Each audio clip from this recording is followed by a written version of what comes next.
Boa noite, amigos que nos acompanham todas as quartas-feiras, através de nossas lives. A graça do Senhor seja com todos. Deus abençoe a você e sua família, cada um de vocês que estão conosco todas as quartas-feiras.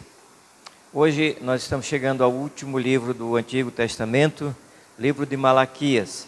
Vamos fazer a leitura no capítulo 1, do versículo 6 a 8 de Malaquias. Assim diz as Sagradas Escrituras: o filho honra o pai e o servo ao seu senhor. Se eu sou o pai, onde está a minha honra? E se eu sou o senhor, onde está o respeito para comigo? Diz o Senhor dos Exércitos a vós outros, ó sacerdotes que desprezais o meu nome. Vós dizeis: em que desprezamos nós o teu nome? Ofereceis sobre o meu altar pão imundo, e ainda perguntais: em que te havemos profanado? Nisto que pensais, a mesa do Senhor é desprezível.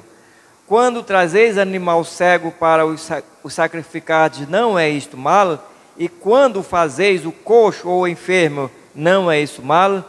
Pai, a tua palavra foi lida. Fala a nós nessa noite, através do teu servo, abrindo o coração de cada um para que entenda a tua palavra e aplique em sua vida, possa haver conversões de almas para o teu reino e haja também consagrações de vida e reconciliações.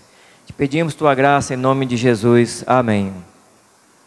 A revelação de Malaquias, né? A revelação de Malaquias. Todos os profetas, tudo que nós já olhamos do Velho Testamento, todos os livros, eles sempre têm falado de Jesus, o Messias prometido, né? O Messias Jeová, ou Jeová, que é o Messias prometido. E esse último livro do Velho Testamento, a Bíblia tem mostrado, Malaquias também, ele fala de Jesus, o Messias prometido, que ele é Jeová. Mas nós vamos ver aqui a revelação de Malaquias para o povo de Deus. Malaquias, ele revela que Jesus virá para chamar a humanidade à conversão antes que chegue o dia do juízo final. Malaquias, ele mostra que o chamado divino, o chamado de Deus para a humanidade, antes que venha o grande dia do juízo final, o juízo de Deus. É Deus dando sempre oportunidade para que o homem se arrependa dos seus pecados. Então, Malaquias, ele pregou para Israel em uma época, em que havia muita irreverência e desprezo religioso e moral. Então, desprezo religioso e moral pela causa de Deus. Então, a irreverência em relação a Deus, para com Deus, era terrível. Eles não tinham, nem os israelitas, nem os sacerdotes. A liderança estava toda em desobediência para com Deus. Então, o profeta Malaquias, ele fala primeiro para os sacerdotes. A mensagem é direta para os sacerdotes. Então, aí se pergunta, por que ele começa falando para os sacerdotes? Bem, nós vamos ver por quê. Porque os sacerdotes, eles eram os responsáveis pela liderança do povo, que ele conduzia o povo à adoração devida a Deus. Então, eles lideravam, conduziam o povo, para que o povo adorasse a Deus. Então, em relação à vida espiritual do povo, como eles deveriam se apresentar a Deus no culto, que no Velho Testamento sempre tinham os sacrifícios, porque falava de Jesus Cristo, falava para frente.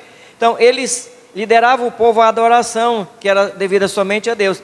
Mas estavam sendo vistos, ou sendo destacados, como alguém que desprezava o nome de Deus. Eles desprezavam o nome de Deus. Não queriam de maneira nenhuma fazer aquilo que a Bíblia dizia, pois eles eram os sacerdotes. Então, e isto, o Malaquias mostra a negação deles pelas perguntas deles, e eles queriam saber.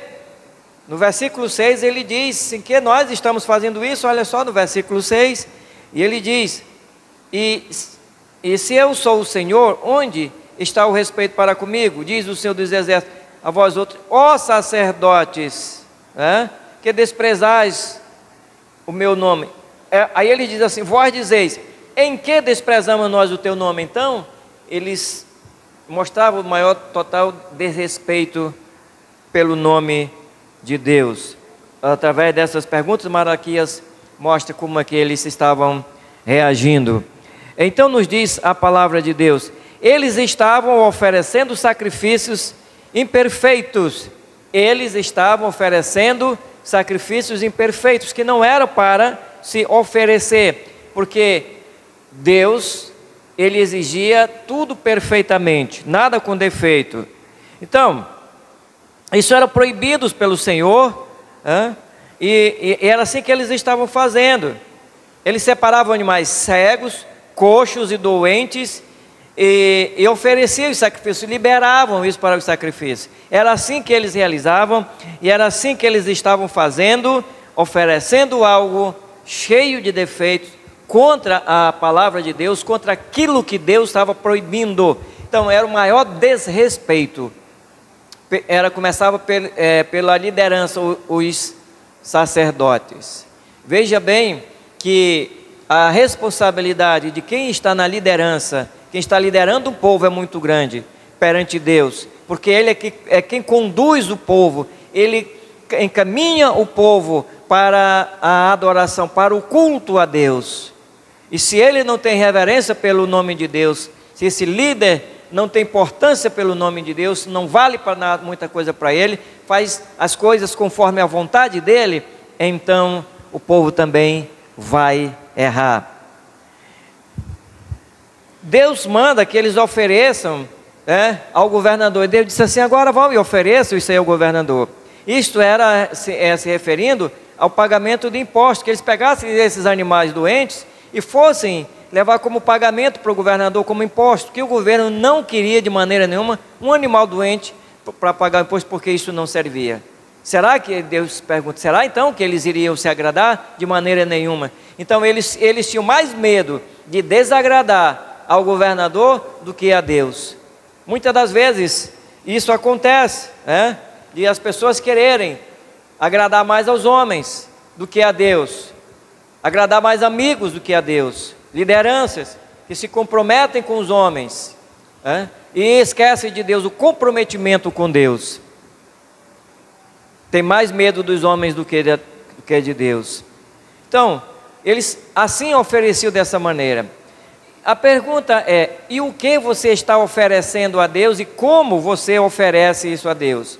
O que você está oferecendo? Você quer oferecer também a Deus aquilo que é cheio de defeitos? Você quer oferecer a Deus as piores coisas? Não quer dar o melhor para Deus, principalmente a sua vida? Quer tirar um tempo para Deus só quando estiver na sua velhice? Qual é o seu pensamento em relação a Deus? O que você pensa de Deus?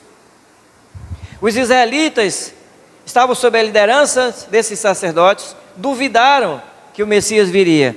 Eles estavam duvidando que Jesus viria. Então, por essa razão, eles começaram a fazer o quê? Se divorciaram, admitiram a feitiçaria, a mentira e a injustiça social, e eram também fiéis a Deus nos dízimos e nas ofertas.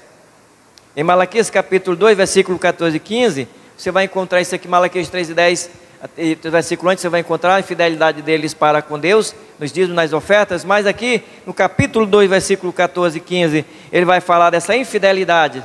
Malaquias destaca a iniquidade ao mostrar o comprometimento legal do casamento, uma aliança firmada perante Deus como testemunha. E Malaquias então diz para os israelitas, vai mostrar para eles, acusando eles de algo que eles estavam quebrando, uma aliança com Deus, que era a aliança do matrimônio, um comprometimento de Deus, era algo que Deus fez, e eles, por não acreditarem na vinda do Messias, na vinda de Cristo, então eles estavam agindo dessa maneira. Deus, Ele poderia ter criado várias mulheres para Adão, mas Ele não fez, porque era apenas uma mulher para um homem. A poligamia, o divórcio, e o casamento com mulheres idólatras eram costumes práticos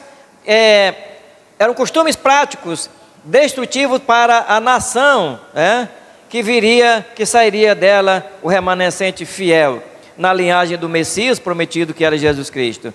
Então, tudo isso comprometeria essa nação, essa geração, que dela sairia o Messias. O adultério,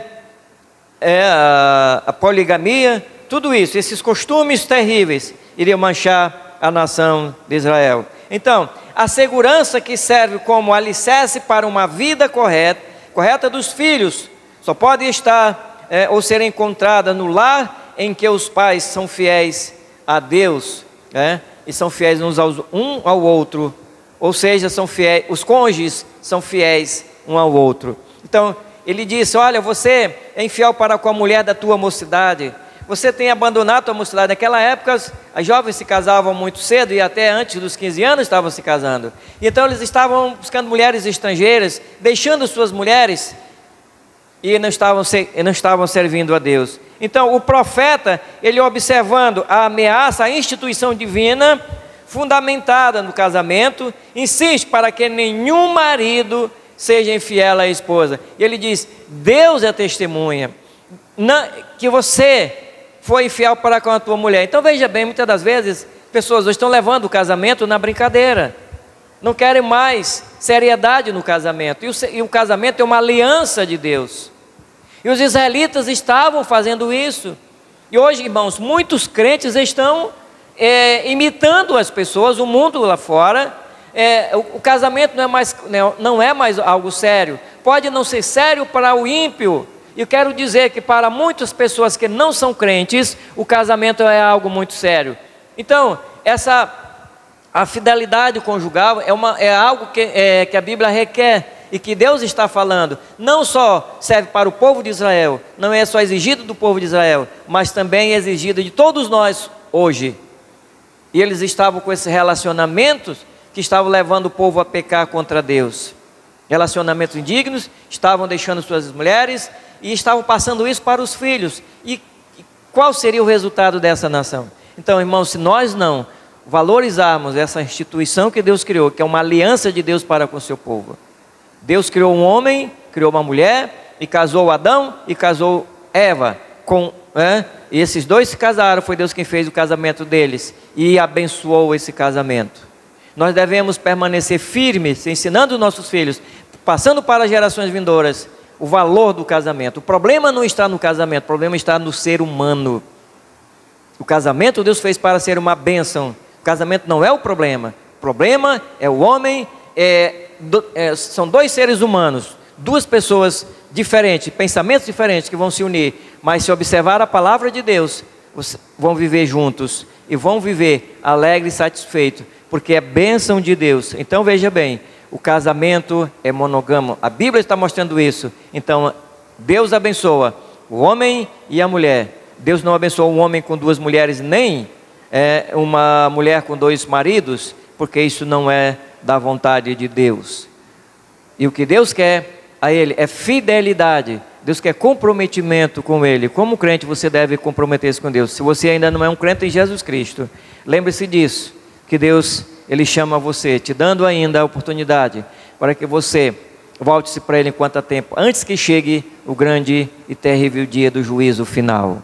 Ok? Deus abençoe. Nós vamos orar. Pai, nós pedimos a Tua graça e a misericórdia de abençoar, ó Deus, cada pessoa que está ouvindo a Tua palavra, e aqueles que ainda hão de ouvir, que o Senhor possa abençoá-los, abrindo o entendimento, e que eles se humilhem na Tua presença, Senhor, para a glória do Teu nome. E abençoa também aqueles que estão com problemas conjugais, para que eles possam buscar em Ti direção para o seu lar, para o seu matrimônio, e assim sejam exemplos, principalmente o Teu povo seja um exemplo para os de fora. Pedimos a Tua graça em nome de Jesus. Amém.